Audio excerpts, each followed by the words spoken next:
നമസ്തേ. ഇന്ത്യയുടെ വളർച്ചയ്ക്ക് തടസ്സമായി നിൽക്കുന്ന അടുത്ത കാര്യം ജാതിയാണ്.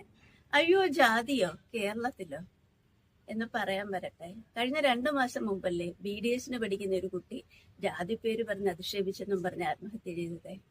കേരളത്തിൽ മാത്രമല്ല, ഇന്ത്യയിലെ ഒട്ടുമിക്ക സംസ്ഥാനങ്ങളിലും ജാതിയുടെ പേരിലുള്ള ആക്രമണവും കൊലപാതകവും ഒക്കെ നടക്കുന്നുണ്ട്. പണ്ട് സിന്ധു നദിയുടെ സംസ്കാരത്തിൽ ജാതി വ്യവസ്ഥ ഉണ്ടായിരുന്നില്ല. ആര്യന്മാരുടെ വരവോടുകൂടിയായിരുന്നു ചാതുർവർണ്ണയം ഇന്ത്യയിൽ തുടങ്ങിയത്. ബ്രാഹ്മണർ, വൈശ്യർ, ക്ഷത്രിയർ, ശൂദ്രർ എന്ന് 4 വിഭാഗങ്ങളായി മനുഷ്യരെ വേർതിരിച്ചു.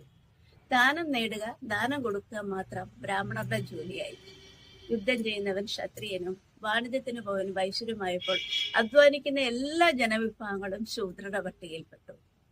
അത് പഴയകാലം. ഇന്ന് കാലം മാറി. AI ലോകത്താണ് നമ്മൾ ജീവിക്കുന്നത്. ലോകത്തിലെ തന്നെ മനോഹരമായ ഏറ്റവും വലുതും എഴുതപ്പെട്ട ഒരു ഭരണഘടനയാണ് ഇന്ത്യയുടെ.